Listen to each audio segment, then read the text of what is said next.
Ailments got nerfed in 0.9? Well, anyway, we're on the 0.9 test server. I'll tell you what we used to do in the past on patch 0.8.5. I'll tell you what we tried right now, and I'll tell you how to take this build right now and make it even better than I did.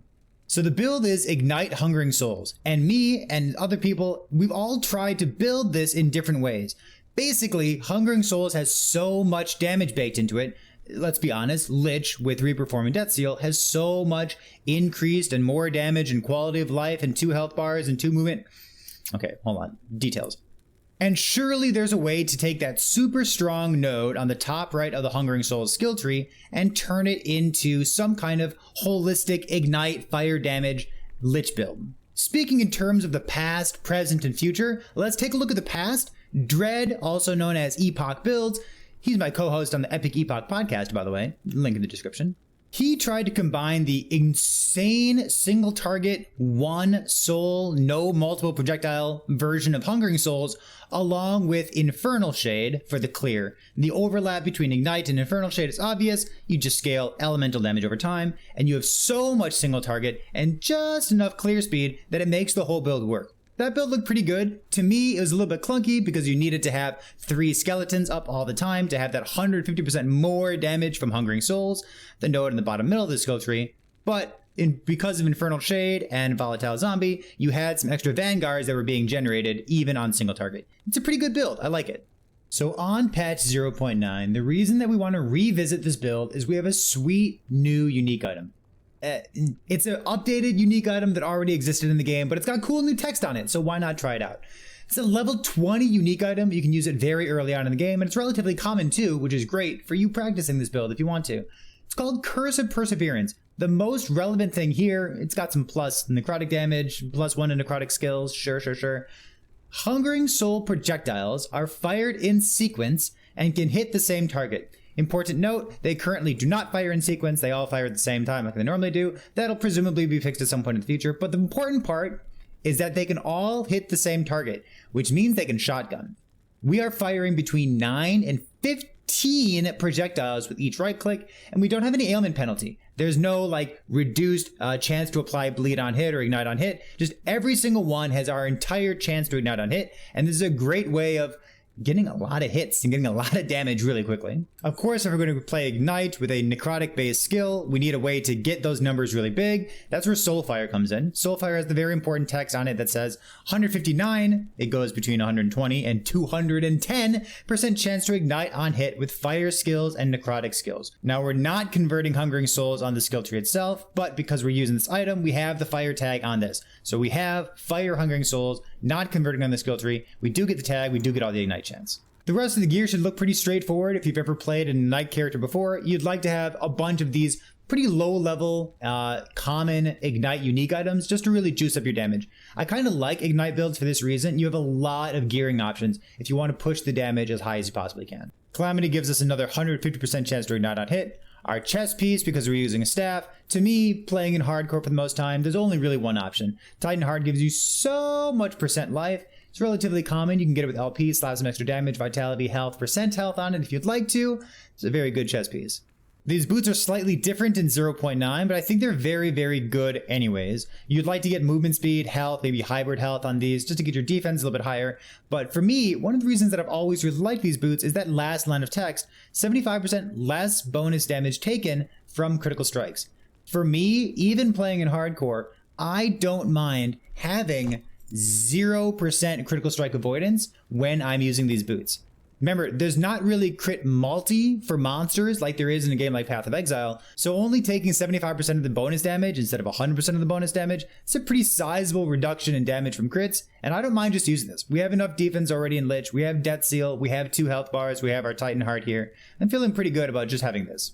But that's old news. The current news, why these boots are different now, remember all ailment effect doesn't exist anymore. It basically got changed across the board from a unique more damage multiplier, that's what effect was in the past, to now fire penetration with ignite. So anytime that you see like Shadow Dagger effect, it's been changed to physical penetration with Shadow Daggers. Or bleed effect is now physical penetration with bleed instead. It's a little bit worse, but that was the point. They nerfed it. We'll talk about the gear a little bit more later on. You can always skip around using the YouTube chapters if you need to. Let's talk about the skills first, and then gear, and then mastery. On our skills, you can always poke around in the build planner that's linked in the description if you want to see exactly what stuff does. I want to call out the important things here. The important part is we're using Hungering Souls to shotgun, shooting between 9 and 15 projectiles with each right click, which means we do not take this node that gives us only one skull. You could try to play a one skull version. That'd be similar to the 085 version that's currently on live before 0.9, but I think just skipping these nodes, not taking any of them, it's kind of interesting because we're using the unique item that lets us shotgun. So as long as we're using Curse of Perseverance, we are not taking one big soul because it doesn't really make sense to use the staff in that way. And what that means, because we're shooting as many projectiles as possible, is we take the extra projectile nodes over here. We have some minus mana cost, which I'm using to help aggregate my mana regeneration. And then we have more damage up here with Descent into Madness, chance to fire extra projectiles. There's 40% here. If you have extra idols, you can get some more chance on that as well. We'll talk about the idols in the gearing section, but you see 40% here. Each idol can go up to 25, which is 50. 50 plus 40 is 90. You get up to 90% chance for 6 extra projectiles. I actually don't recommend that, but that is the biggest number you can get. What I do want to call out is the bottom part of the skill tree, because what you see on the screen here, I'm pretty sure this is not correct, especially if you have extra skill points to be spending as well. So I expect 3 points in Ravenous for additional necrotic damage on hit, which doesn't really do anything for us because we're playing an ailment, damage over time, fire, ignite build. So what you could do, instead of what I did, is we have 9 projectiles, chance to fire 6, which is 15. If you take this node, you have 7 with a chance to fire 6 extra for 13 projectiles, so 7 to 13 projectiles instead of 9 to 15. But it saves you 2 skill points. And that's really important because there's so many nodes here that you would like to get. I'm pretty sure that you'd like to be spending more points here. Remember, we have between 11 as a baseline number of minions in our build. So this node is always 22% more damage per point. You can put more points in this. You can put more points into 15 damage per point in Grave Bond, or you could spec more points on the left side for extra cast speed. And this gives you some extra range. You can try like off-screen monsters a little bit more with some more safety in your build. So I'm pretty sure these 3 points aren't right. The reason these nodes are still here is, first of all, I'm losing access to the realm soon, so I don't have time to respec everything because we're not going to have access to these characters, and I want to show the build to you. But the real reason that I still have these points here is I was considering taking these nodes Risen Hatred. It's kind of point intensive to get there, especially considering that you need to have this pathing instead of the pathing through the -2 projectile node. But what's interesting about this is that got changed. We have a chance to cast Hungering Souls twice whenever we cast. So this is kind of like 4% more damage per point, which is interesting-ish. But really, even if you have more than 20 points, especially if you're pathing through Forbidden Pact, you have extra nodes in Grave Bond, Necrotic Emanation on the bottom here, and then these nodes on the far left. I don't like to deal with Unholy Trinity, especially because I'm not using something like Infernal Shade to proc Volatile Zombie to proc Vanguards when the Volatile Zombies die. I don't have any Rube Goldberg machine like that in my build, so this is an inconsistent way of building damage for myself.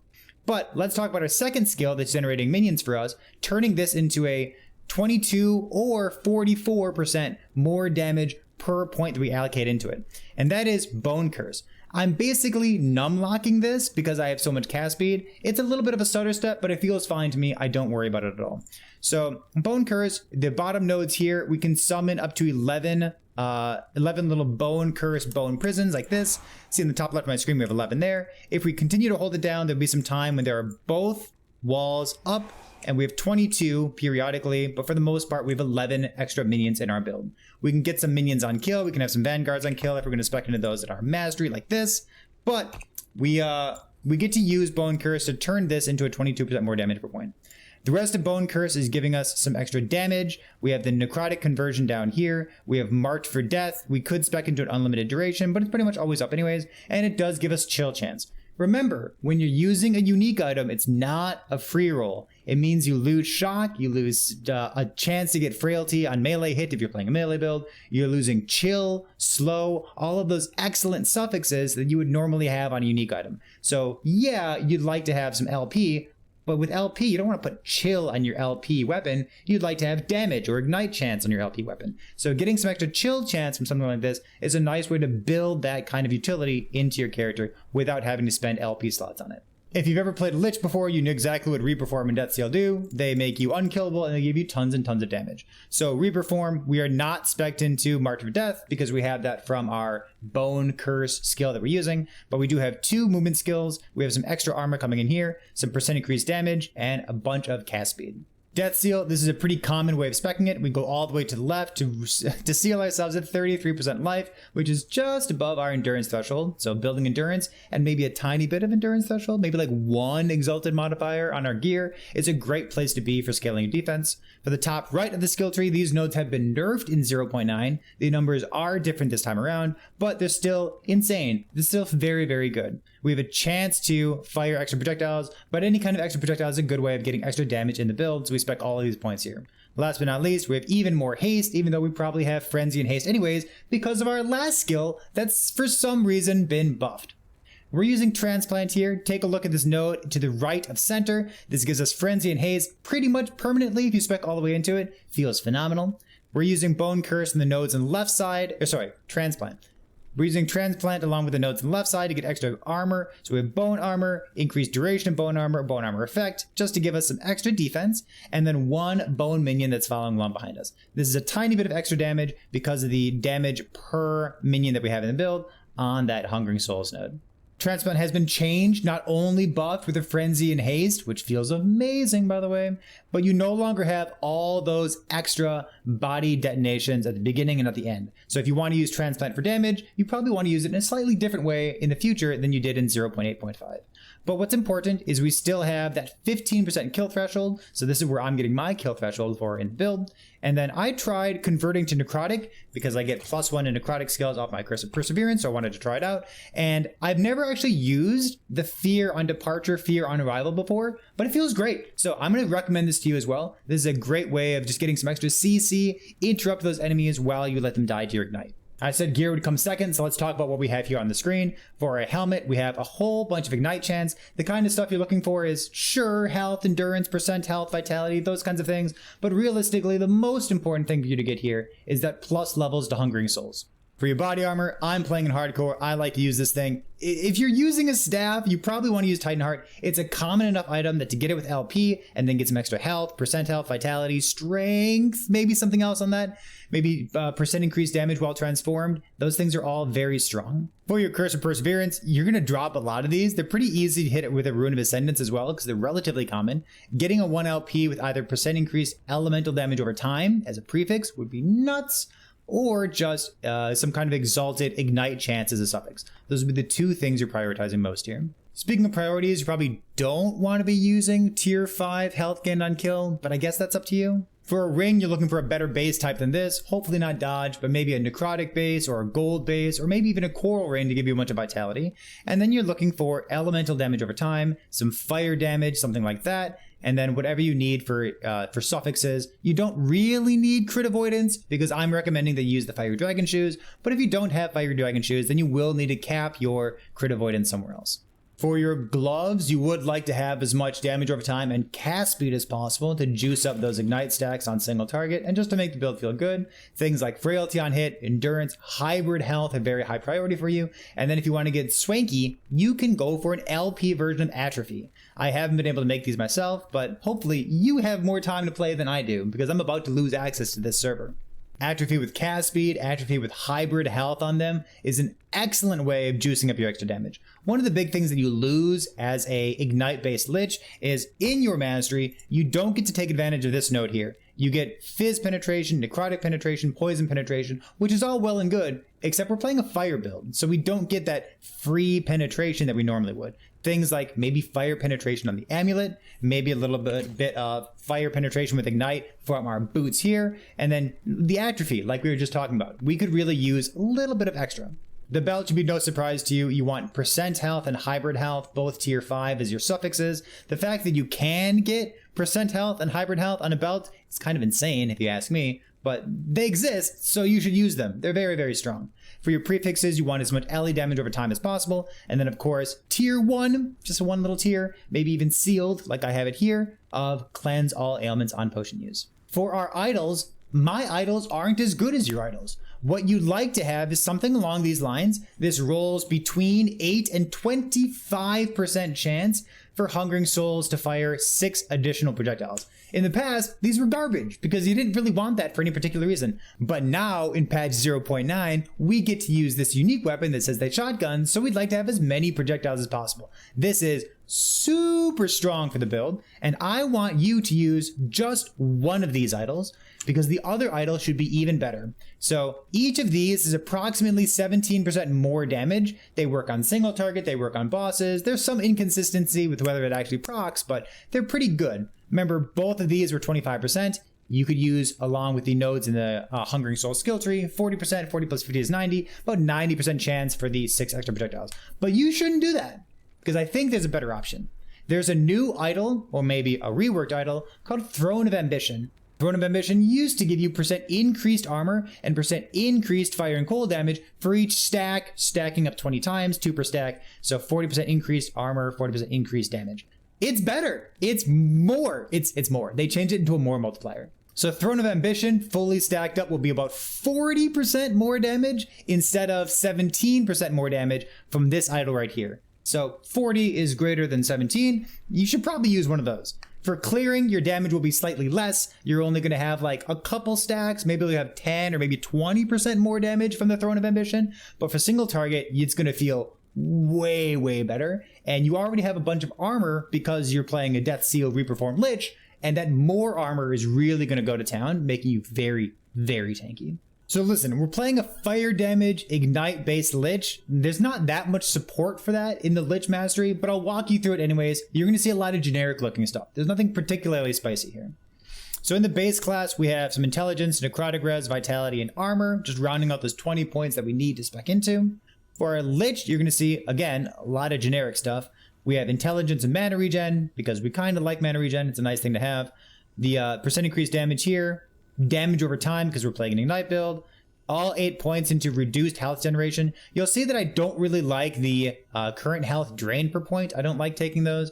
But reduced health regeneration is no big deal, because you can't regen health when you're in Reaper form anyways. And you have tons of leech, even though we don't need to use a Bleeding Heart. So all of our leech is taken care of all the way up here. Damage leeches health. Remember, this is not damage leeches health on hit. It's damage leeches health. You can leech damage over time in last epoch. I said before that we're playing an Ignite build, so we don't get to use this node, but we do get % increased damage if you killed recently. So we have 1 point here and all 5 there. We have a bunch of cast speed from Deathbringer here. The one node that might look suspect to you, but I absolutely recommend, especially if you've never played a Lich build before. This Elixir of Death node is very, very strong. You really ought to take this node. It's an incredible layer of defense. It says current health drained per second, but your health total, often when you're using Death Seal, is going to be capped at that 33% of your maximum life. So the health drain is much less than it looks like, and less physical, less necrotic damage taken is a huge form of defense. So I wanted to put all 10 points in this.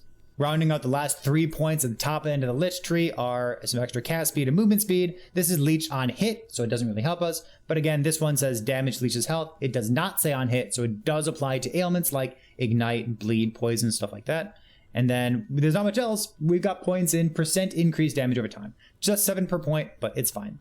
You see that we have a couple points here, Necromancer as well. I like having 3, maybe 4 points into this. It's got health per point. It's only 5. It's okay. But it does give us cast speed. So divide 10 cast speed by 3 points. It's kind of like 3.3 cast speed per point. It lasts for a couple seconds while you are using this. So like you popping your potions, you're getting your defensive bonus from the Elixir of Death node that we just talked about up here in the Lich tree. And you're also getting a ton of extra cast speed. So I said there were 3 parts to this video. One is how you build this character in the past. I showed you Dread's build from 085, that Ignite single soul Hungering Soul build. It's pretty good. I showed you what we did here, and this is a real quick overview of what I don't have, which is going to make your version of this build even better than my version.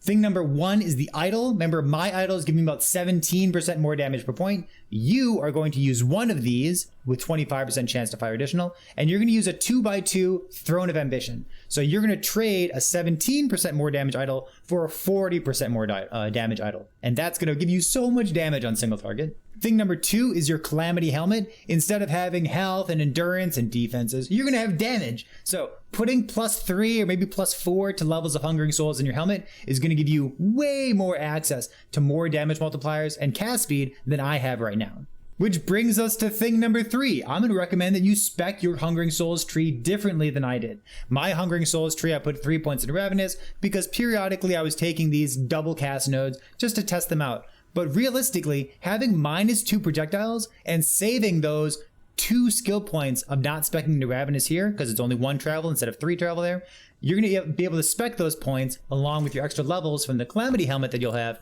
to grab more points into Necrotic Emanation, which is 22% and sometimes more damage per point. You'll be able to put your points in Grave Bond, put more points into cast speed up here, and maybe some kill threshold, or if you really wanted to, you could spec into the double cast points over here. But I think you'd already have enough things to want to spec into. The 4th improvement you can make on this build is not getting health on kill. So just be luckier than me. You'll have a 1, maybe 2 LP Curse of Perseverance, and you're looking for Exalted Elemental Damage over time, and of course, Ignite Chance, maybe as a suffix there. Thing number 5 is to get either Hybrid Life or maybe some Exalted Cast Speed onto your 1 or 2 LP Atrophy. That'll give you even more penetration in this build. And thing number 6 is actually kind of sneaky. So we asked the developers about this. We said, why is there a node in Hungering Souls that if you hold down Alt here on 0.9, the multiplayer server, it says this grants more damage over time against enemies afflicted with Spreading Flames instead of Possessed if Hungering Souls is converted to fire. So we are converting to fire because we get to use the Soulfire Relic and it achieves the same thing as taking the fire damage nodes over here. But we actually don't have any access in our entire build, unless we're using unique items, to Spreading Flames. So we asked EHG and said, why is that intentional? Is it intentional that there's a node that literally only works if you are using a unique item? Or maybe if you have a mage is supporting you, applying Spreading Flames in multiplayer, maybe, I guess. But the point is, the developers responded saying that it's not intentional, and they'd like to make this node right here, this 8% more damage per point, a little bit more self-contained than it is right now.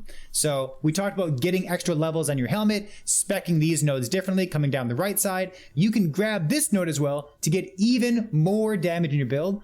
I think this build's going to be really good when 0.9 finally comes out in March. So even with the nerfs to ailments in 0.9, we're still hitting about 600,000, which ramps up really quickly on this build. So that's my highest damage take that I've been able to achieve. The builds in the past have been like 800,000, maybe 1 million if you're really going ham on single target and sacrificing those other pieces of quality of life. But 600k post nerf with 5 distinct ways that you can take my build and make it better in the future by gearing better and making better choices. I think this build is really, really strong. Remember, we also have 2 health bars, 2 movement skills, nearly permanent haste and frenzy built into the character. This build feels very, very good to play. I would very happily recommend this build to you. It's a lot of fun. Hey, thanks for making it all the way to the end of the video. Remember, if you like what I do here on YouTube or even on Twitch, leave a comment, like, subscribe. Anything that helps the old YouTube algorithm do its magic. Thanks for being here, and I'll see you next time.